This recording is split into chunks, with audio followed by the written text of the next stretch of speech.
તે પદ વંદુ શ્રી વલ્લભનંદજી, ત્રિભુવન મંગલ પરમાનંદજી. અને કેવા ચરણારવિંદને વંદન કરવાનું કહે છે કે જે ચરણારવિંદનો આશ્રય કરીને મોટા મોટા જીવો પણ ધન્ય બન્યા. અને શ્રી ગુસાઈજી પ્રભુચરણ કેવા છે તો કહે ત્રિભુવન મંગલ પરમાનંદજી. ત્રણેય ભુવનોને મંગલ કરનારા, ત્રણેય ભુવનોનું મંગલ સાધનારા શ્રી ગુસાઈજી પ્રભુચરણ છે. અને પાતાલ, પૃથ્વી, સ્વર્ગ ઇત્યાદિ ત્રણ ભુવન તો છે, પણ પુષ્ટિ માર્ગે કયા ત્રણ ભુવનને પાવન કરવા માટે શ્રી ગુસાઈજી પ્રભુચરણ પધાર્યા છે તો કહે ત્રણ ભુવન એટલે ગોકુળ, વૃંદાવન અને જતીપુરા. આ ત્રણેયને લીલાને પ્રગટ કરવા વાળા શ્રી ગુસાઈજી પ્રભુચરણ છે. ત્રણ ભુવનને પાવન કરવા માટે ગુસાઈજી પ્રગટ્યા છે. પણ એ ત્રણ ભુવન એટલે કયા? એ ત્રણ ભુવનને પાવન કરનારા ગુસાઈજી આ ચરણારવિંદનો આશ્રય કરે તો ત્રણ ભુવનનું મંગલ કરે. અને ત્રણ ભુવન એટલે શું? વૈષ્ણવોનું હૃદય, વૈષ્ણવોનું મુખ અને વૈષ્ણવોના કર્ણ. આ ત્રણેયનું મંગલ કરનારા શ્રી ગુસાઈજીનું સ્મરણ છે. જ્યારે શ્રી ગુસાઈજીના ગુણગાન આપણે સાંભળીએ તો શ્રી વિઠ્ઠલનું નામ સાંભળતાની સાથે આ કર્ણના મંગલ કરે. જ્યારે એના ગુણગાન મુખથી ગાઈએ તો આ મુખનું પણ મંગલ કરે. અને ગુણગાન ગાતા ગાતા એનું શ્રવણ કરતા કરતા જ્યારે એમને હૃદયમાં પધરાવીએ ત્યારે આ હૃદયનું પણ મંગળ કરે. ત્રિભુવન, આ ત્રણેય ભુવનોને મંગળ કરવા વાળા શ્રી ગુસાઈજીનું નામ છે. માટે કહ્યું ત્રિભુવન મંગલ પરમાનંદજી. આ ત્રણેય ભુવનોમાં વૈષ્ણવના મુખમાં, કર્ણમાં અને હૃદયમાં આનંદનું સંપાદન કરવા વાળા, આનંદનું દાન કરવા વાળા શ્રી ગુસાઈજી પ્રભુચરણ છે. એટલા માટે તો જેમ ત્રણ ભુવન એટલે ગોકુળ, જતીપુરા, વૃંદાવન અને ત્રણેયની લીલા પ્રગટ કરવા વાળા છે.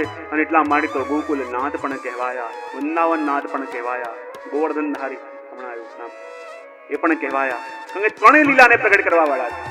અને ત્રણેય લીલાને પ્રગટ કરવા વાળા છે માટે ત્રણ નામ પણ આપણે ધારણ કરાયા. અને એટલા માટે કહ્યું કે ત્રિભુવન મંગળ પરમાનંદજી. શ્રી ગુસાઈજી કહેવા છે કે સકળ જીવનો ટાળ્યો દ્વંદજી. સકળ જીવોના દ્વંદને ટાળનારા. અને સકળ પુષ્ટિ જીવોનો દ્વંદ કેવી રીતે ટાળ્યું? કે જ્યાં સુધી આ મારું અને આ પ્રભુનું આ છે ત્યાં સુધી વૈષ્ણવ દ્વંદમાં જીવે છે. આ હું અને એ મારા પ્રભુ, આ મારી વસ્તુ અને પેલી પ્રભુની વસ્તુ. આ મેં મારું કામ કર્યું અને આ પ્રભુની સેવા કરી. આ મેં મારા લૌકિકનું કાર્ય કર્યું અને આ મારું મેં અલૌકિકનું કાર્ય કર્યું. જ્યાં સુધી આ બેમાં માણસ જીવે છે ત્યાં સુધી માનવું કે આપણે દ્વંદમાં જીવી રહ્યા છીએ. જ્યાં સુધી મારું અને એમનું છે ત્યાં સુધી દ્વંદ છે. પણ જ્યારે ભાવ આવી જાય મારું કંઈ છે જ નહીં, જે પણ છે એમનું જ છે. જે દિવસે હું સમર્પિત થયો, જે દિવસે હું શરણમાં આવ્યો, પછી મારું રહ્યું શું છે? અને જ્યારે મારું કયું રહેવું જ નથી અને છતાં હું એ માનીને બેસું છું તો માનું આપણે દ્વંદમાં જીવી રહ્યા છે. અને જ્યારે મારું અને એમનું મટે અને જે પણ કંઈ છે એ પ્રભુનું છે. અને હું તો ઘણી વાર મારા પ્રવચનમાં કહેતો હોઉં કે જે દિવસે આપણે બ્રહ્મ સંબંધ લીધું, જે દિવસે આપણે સમર્પિત થયા, એ દિવસથી આપણું લૌકિક અને અલૌકિક એમ બે વસ્તુ રહી જ નથી. તમે એમ વિચાર કરો કે આની કાર્યની અંદર, પ્રવૃત્તિની અંદર એટલા વ્યસ્ત છીએ કે પ્રભુની સેવા કે સ્મરણનો સમય નથી કાઢી શકતા. પણ એ તમારી ભૂલ છે. તમે જે પણ કરો છો એ પ્રભુની સેવા જ કરી રહ્યા છો. જે દિવસે આપણે બ્રહ્મ સંબંધ લીધું, જે દિવસે આપણે વૈષ્ણવ થયા, તો તમારું રહ્યું શું છે કે જે તમે તમારું કરી શકો? હું તો હંમેશા કહેતો હોઉં કે એકવાર વૈષ્ણવ થયા પછી તમે ઘરનું કામ કરો છો, વેપાર ધંધો કરવા જાઓ છો ને, તો એ પણ કે તમારું લૌકિક નથી, એ પણ તમે પ્રભુની સેવા જ કરી રહ્યા છો. અને જે દિવસે તમે તમારું બ્રહ્મ સંબંધ લીધું એ દિવસે તમારી પ્રત્યેક વસ્તુ તમે સમર્પિત કરી ચૂક્યા છો. અને પ્રભુની વસ્તુને સંભાળવી, પ્રભુની વસ્તુને વૃદ્ધિ કરવી એ ભગવત સેવા નથી તો શું છે? અહીંયા સુધી કે તમે માંદા પડો છો અને દવા લો છો ને, તો એ પણ ભગવત સેવાનું અંગ છે. જે દિવસે બ્રહ્મ સંબંધ લીધું એ દિવસે આ દેહ પણ પ્રભુને સોંપી દીધો. અને પ્રભુની દેહની રક્ષા કરવી, આ પ્રભુની સંપત્તિની સાચવણી કરવી એ પણ તમારું કર્તવ્ય છે. એમ વિચાર નહીં કરવું કે ના પ્રભુની સેવામાં છીએ તો આ દેહની જે થવું થાય આની ચિંતા નહીં કરવાની, આની જે પરવા નહીં કરવાની. ના, આ દેહને તમે સાચવો છો એ પણ ભગવત સેવાનું અંગ છે, કારણ કે તમારું કઈ રહ્યું જ નથી. વૈષ્ણવ માટે આ લૌકિક અને અલૌકિક કઈ હોય જ નહીં. એ જે પણ તમે કરો છો એ ઠાકોરજીની સેવા જ છે. અને એટલા માટે હું હંમેશા મારા પ્રવચનમાં કહેતો હોઉં ને કે એવા સાધન પણ આપણે નહીં કરવા કે જે સાધનથી આ દેહને પીડા થાય. ઘણી વાર હું કહેતો હોઉં કે એવા સાધન અકરા ઘણા લેતા હોય કે આમ કરવું છે, આ કરવું છે, આખો મહિનો નકોડું.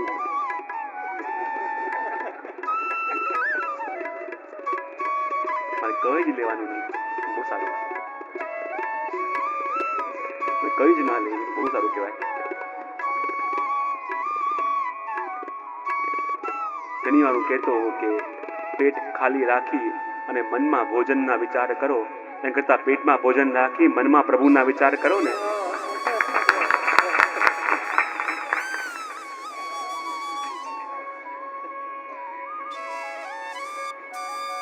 મારે તો આખો અધિક મહિનો કઈ જ લેવાનું નહીં. તો હંમેશા મારા પ્રવચનમાં કહેતો હું કે એવા 4-5 દિવસમાં અઠવાડિયામાં એવા માંદા પડે, હવેલી દર્શન કરવા આવે તો બિચારા દીકરા અને વહુ હાથ પકડીને લાવે. માળા થાય છે ના ઉઠાતું નથી. સેવાની તો વાત જ જવા દો. 10 દિવસથી ભૂખ્યા છીએ, ઉઠાતું નથી. તો શું એવા સાધનથી ઠાકોરજીને સુખ મળે?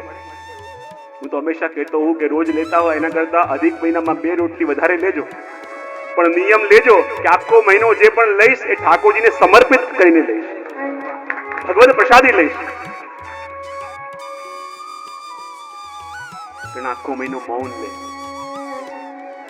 કેમ હસવું આવ્યું?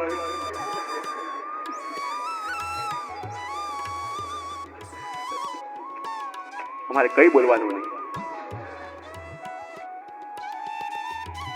કોઈને વઢવું હોય તો લખીને આપીએ, સ્લેટ રાખે લખીને આપે, આવું કેમ કર્યું, પણ બોલવાનું નહીં. તો આખો મહિનો આપણે મૌન લેવાનો નિયમ રાખી પછી ઈશારા કરીને આમ બતાવતા હોય ને, એને મૌન ના કહેવાય, એને પણ બોડી લેંગ્વેજ કહેવાય. એ પણ ભાષા છે. તમે કોઈ પણ રીતે બહારની દુનિયા સાથે કોમ્યુનિકેટ કરો તો એ મૌન કહેવાય જ નહીં. તો આખો મહિનો મૌન લેવાનો નિયમ લો, એના કરતા આખો મહિનો જે પણ બોલીશ માત્ર ભગવત નામ બોલીશ એવો નિયમ લો, એ વધારે ઉત્તમ છે. તો એવા સાધન આપણે કરીએ કે જે સાધન આપણને પ્રભુની સન્મુખ લઈ જાય, પ્રભુથી દૂર ન કરે.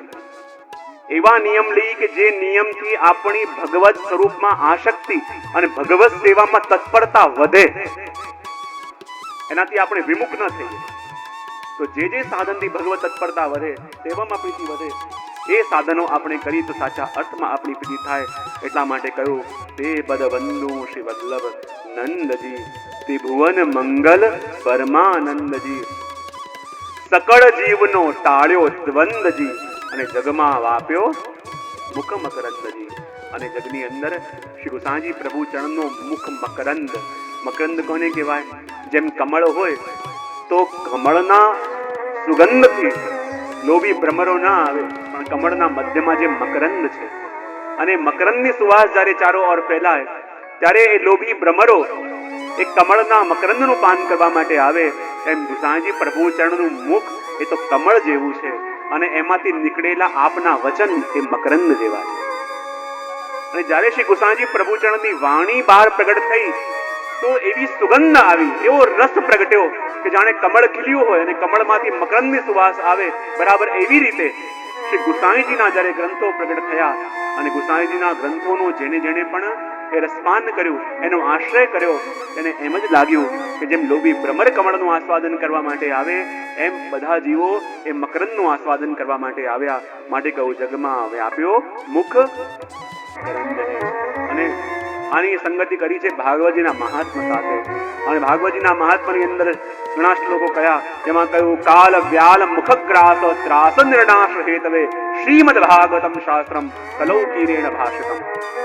જેમ ભાગવત માટેના મહાત્મા માટે કહ્યું કે કલીના જીવોમાં માટે, કલીના જીવો કેવા? કાલ વ્યાલ મુખગ્રાસ. કાલના મુખનો કોળિયો બનેલા કલીના જીવો અને એવા જીવોનો ઉદ્ધારક કોઈ છે તો શ્રીમદ ભાગવત છે. એવું ભાગવતના મહાત્મામાં કહ્યું. તો અહીંયા પણ એ જ વસ્તુ કહી કે આ કલિકાલની અંદર સર્વ જીવોના ઉદ્ધારક, પુષ્ટિજીવોને પ્રભુ સાથે જોડનારા, પુષ્ટિજીવોના ઘરમાં પણ પુરુષોત્તમને પધારવનારા અને જીવનું મંગળ કરનારા કોઈ છે તો શ્રી ગુસાઈજી છે. બીજું મહાત્મામાં કહ્યું, એતસ્માદ પરમ કિંચિત મનઃશુદ્ધૈ ન વિદ્યતે જન્માંતરે ભવિત પુણ્યમ તદા ભાગવતમ લભે. અને એ જ સંગતિ આપતા કહ્યું કે વિભુવન મંગળ પરમાનંદજી. વિભુવન મંગળ પરમાનંદજી એટલે કે જ્યારે જન્મો જન્મોના પુણ્યનો ઉદય થાય તો જેમ ભાગવત સાંભળવા મળે એમ જન્મો જન્મોના પુણ્યનો ઉદય થાય ત્યારે શ્રી વિઠ્ઠલેશ પ્રભુના ચરણારવિંદમાં પ્રીતિ થાય, એના ચરણારવિંદની પ્રાપ્તિ થાય. એ વાત અહીંયા કહી રહ્યા છે. જગમાં વ્યાપ્યો મુખ મકરંદજી. આ જગતમાં જેમ ભાગવતની ખ્યાતિ ફેલાઈ, બોલે કોના પ્રસંગથી? જ્યારે પેલો ધુંધકારી હતો, ધુંધકારી દુર્ગતિને પ્રાપ્ત કર્યો, પ્રેત બન્યો, પણ ભાગવતના શ્રવણથી જેનો ઉદ્ધાર થયો, એમ જે જીવો પ્રભુથી વિમુખ છે એ પણ જીવતા પ્રેત જેવા છે. અને જ્યારે શ્રી ગુસાઈજી પ્રભુચરણની કૃપા થાય ત્યારે ઠાકોરની સાથે એ જીવનો સંબંધ થાય અને પ્રભુને લાયક એ જીવ બને. એમ ભાગવતજીના મહાત્મ્ય સાથે સંગતિ કરી અને આગળ નિગમ રહસ્ય વિચાર કીધો સકલ જન નિસ્તાર તે પદવંદુ. તે પદવંદુ એ પંક્તિ, એ પદ દરેક પંક્તિની પાછળ આવશે, કારણ કે મૂળ આશ્રય તો આ છે કે આ ચરણનો આશ્રય કરવું. જેમ આપણે કૃષ્ણાશ્રય કરીએ, ભલે કેટલી વસ્તુ આવે, મુખ્ય એનો સાર શું? કૃષ્ણ એવ ગતિર્મમ. એ જ પ્રકારે આની અંદર બધી વસ્તુ બતાવવામાં આવી છે, પણ સાર એ તે પદવંદુ શ્રી વલ્લભ નંદજી. એટલા માટે અહીંયા કહ્યું સુખદ વંદુ શ્રી વલ્લભ સુતના પદાંબુજ સુકુમાર નિગમ રહસ્ય વિચાર કીધો સકલ જન નિસ્તાર. શ્રી ગુસાઈજીના પ્રભુ ચરણના ચરણારવિંદને હું વર્ણન તો કરું છું, પણ એ ચરણારવિંદ કેવા છે તો કહે સુખદ, જે સુખને આપનારા છે. અને વૈષ્ણવ જીવનું સુખ ક્યારે પ્રાપ્ત થાય કે જ્યારે જે પ્રભુથી દૂર એ છે એ પ્રભુની સન્મુખ જ્યારે થાય, જે પ્રભુ એ જીવને ભૂલ્યા છે એ પ્રભુને પાછી જીવની યાદ આવે ત્યારે તો એ જીવને સુખ થાય. અને શ્રી વિઠ્ઠલેશ પ્રભુના ચરણારવિંદનો આશ્રય કરવાથી, એના ચરણારવિંદનું વંદન કરવાથી આપણા પ્રભુ પુનઃ આપણને યાદ કરે, આપણા પ્રભુ પુનઃ આપણી ઉપર કૃપા કરે, આપણા પ્રભુ આપણા બધા અલૌકિક મનોરથ પૂર્ણ કરે. એવા શ્રી ગુસાઈજી પ્રભુ ચરણારવિંદને હું વંદું છું. માટે કહે સુખદ વંદુ શ્રી વલ્લભ સુતના પદાંબુજ સુકુમાર. અને વાસ્તવમાં આ ભક્તિના ધામમાં આપણે પ્રવેશ કરવું હોય તો પહેલા તમે જૂના જૂના મહેલોમાં જશો, ત્યાં એનો પ્રવેશ દ્વાર તો એકદમ ઊંચો ઊંચો હોય, પણ જ્યારે મંદિરનો ભાગ આવે તમે જોજો ભવ્ય મંદિર હશે પણ એનો પ્રવેશ દ્વાર એકદમ નીચો હશે. આપણને લાગે કેમ? તો કહે મોટામાં મોટો માણસ પણ પ્રભુની પાસે આવે તો માથું અકળીને નહીં, પણ માથું ઝુકાવીને સન્મુખ જાય અને વંદન કરે. એ સાચા અર્થમાં આ ભવસાગરથી તરી શકે. જ્યારે એ જગ્યાએ ભયંકર આંધી આવી, એટલી આંધી આવી કે એ જંગલની અંદર મોટા મોટા વૃક્ષો હતા, ઘણા 100 ફૂટ લાંબા, 150 ફૂટ લાંબા, પણ જ્યારે આંધી આવી તો એ લાંબા લાંબા 100-150 ફૂટ ઊંચા વૃક્ષો બધા પડી ગયા, પણ ત્યાં ઉગેલી ઘાસને કઈ ના થયું. કોઈ આવીને જોયું, આશ્ચર્ય થયું કે આટલા મોટા મોટા વૃક્ષો છે કે જે આમ અડીખમ ઉભા છે વર્ષોથી, ઘણા આટલા જૂના જૂના વૃક્ષો છે, પણ જ્યારે આંધી આવી તો આટલા મોટા મોટા વૃક્ષો પડ્યા, પણ નાનકડી ઘાસ છે એને આ આંધી ઉખાડી ન શકી. આવું કેમ? ત્યારે કહે કે મોટા મોટા ઝાડ ઉગેલા તો છે, ઘણા 100 વર્ષથી છે, ના 100-150 ફૂટ ઊંચા છે, પણ જ્યારે આંધી આવી તો એ ઝૂકી ન શક્યા, માટે પડ્યા. પણ જેવી આંધી આવી પણ આ ઘાસ તો નીચી નમી જતી હતી, અને જ્યાં ઘાસને ઝૂકતા આવડ્યું તો આ આંધી એનું કંઈ બગાડી શક્યું નહીં. એમ આ જગતની અંદર પણ જ્યારે લૌકિક કસોટીઓની આંધી ચાલે તો જે અકડીને ઉભા રહે એ બધાને આ કસોટી તોડી નાખે છે, પણ જેને ઝૂકતા આવડી જાય એને આ લૌકિક કસોટીઓ કંઈ બગાડી શકતી નથી. એ અખંડ રહે છે, એ પરિપૂર્ણ રહે છે, એ સિદ્ધ રહે છે, તેને જે ઝૂકતા આવડી જાય. તમે સમુદ્રમાં ઉભા હો અને બહુ ઊંચી લહેર આવે ને અને તમે આમ ઉભા રહેશો તો એ લહેર તમને ક્યાંય ફેંકી દેશે, પણ મોટું મોજું આવતું હોય અને એ વખતે તમે જો નીચે બેસી જાઓ તો એ બધો દરિયાનો પાણી તમારા ઉપરથી ચાલી જાય પણ તમને વિચલિત ન કરી શકે. એમ જે ઝૂકતા શીખી ગયું, જેને નમતા આવડ્યું જે નમી શક્યો. ઘણીવાર આ દેહ તો નમે પણ અહમ તો ઉભો હોય. નમામિ યમુના મહમ, અહમ શબ્દનો ઉપયોગ કર્યો ખાસ. એ અહમ જ્યારે ઝૂકે ત્યારે સાચા અર્થમાં આપણે ઝૂક્યા કહેવાઈએ. અને એટલા માટે કહ્યું સુખદ બંધુ શ્રી વલ્લભ સુતના પદાંબુજ સુકુમાર. એવા સુકુમાર આપના ચરણારવિંદ છે અને ચરણારવિંદનો હું આશ્રય કરું છું. કારણ કે આ જે પહેલું તો જે મહાત્માનો સંબંધ હતો, આજે જોવા જઈએ તો પ્રથમ કડી અહીંયાથી પ્રારંભ થાય અને આની સંગતિ છે ભાગવતના પ્રથમ સ્કંદ સાથે. અને ભાગવત તો પ્રથમ સ્કંદ એટલે શું? બોલે અધિકાર લીલા. અને ગુસાઈજી પ્રભુચરણે શું કર્યું? સુખદ બંધુ શ્રી વલ્લભ સુતના પદાંબુજ સુકુમાર નિગમ રહસ્ય વિચાર કીધો સકળ જન નિસ્તાર. શ્રી ગુસાઈજી પ્રભુચરણે શું કર્યું? બધા જ વેદોનું મંથન કર્યું અને સકળ નિગમ રહસ્ય વિચાર કીધો. નિગમ એટલે વેદ અને વેદનું રહસ્ય એટલે શ્રીમદ ભાગવત. અને એનો વિચાર કરીને, એનું મંથન કરીને એનો સાર એવો અષ્ટાક્ષર મંત્ર આ વૈષ્ણવોને આપ્યો અને વૈષ્ણવોનું વૈષ્ણવ તરીકેનું અધિકાર સંપાદિત કર્યું. પહેલો સ્કંદ શું છે? અધિકાર લીલા. કારણ કે અધિકાર મળે. અધિકાર એટલે શું? પાત્રતા. ઘણી વાર કહેતો હું ને કે અધિકાર લૌકિકમાં ઉપયોગ થાય પોતાના હક માટે. આ મારો અધિકાર છે, આ વસ્તુ મારા અધિકારની છે. પણ પુષ્ટિ માર્ગમાં અધિકાર એટલે જીવની પાત્રતા. એક જ વસ્તુ અપાય, એક જ સમય અપાય, એક જ વ્યક્તિ દ્વારા અપાય, પણ જેવા જેવા પાત્ર લઈને આપણે બેઠા હોઈએ એવી અને એટલી વસ્તુને લઈને જઈ શકીએ. વરસાદ પડતો હોય તો વરસાદ દરેકના માટે સમાન પડે. કોઈ કટોરી લઈને જાય તો કટોરી જેટલું જલ લે, કોઈ તપેલું લઈને જાય એટલું જલ લે. કોઈ પાત્ર એનાથી પણ મોટું લઈને ગયું પણ પાત્ર ફૂટેલું હતું તો કઈ રહ્યું છે. તો પાત્રતા એટલે અધિકાર. અને જીવની પાત્રતા જ્યારે સિદ્ધ થાય ત્યારે સાચા અર્થમાં મળેલી વસ્તુ એ ગ્રહણ કરી શકે અને પામેલી વસ્તુને એ માણી શકે. અને માટે ગુસાઈજી પ્રભુચરણે શું કર્યું? શ્રીમદ ભાગવતનો મંથન કરી અને ભાગવતના સાર રૂપે આ અષ્ટાક્ષર મંત્ર જીવોને આપ્યો. શાના માટે? સકલ જન નિસ્તાર. નિસ્તાર એટલે જીવનો ઉદ્ધાર કરવા માટે.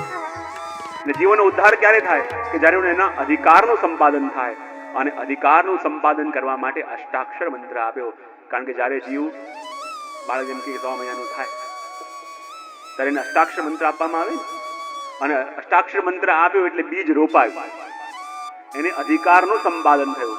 અને અધિકાર મળ્યો એટલે કે સ્કૂલમાં એડમિશન મળ્યું. સ્કૂલમાં એડમિશન લઈએ તો ક્લાસ ભરાય અને એડમિશન ન લઈએ તો ભરી શકાય. તો એટલા માટે કહ્યું કે નિગમ રહસ્ય વિચાર કીધો સકલ જન નિસ્તાર. તો સાચા અર્થમાં જીવને અધિકાર આપનારું સ્વરૂપ કયું, તત્વ કયું? તો કહેવાય અષ્ટાક્ષર મંત્ર. શું છે? બોલો તો ખરા. અષ્ટાક્ષર મંત્ર શા માટે કહેવાય? કયા કયા 8 અક્ષર છે? કેટલા થયા? 9 થયા. કેટલા થયા? કયા કયા 8 અક્ષર છે?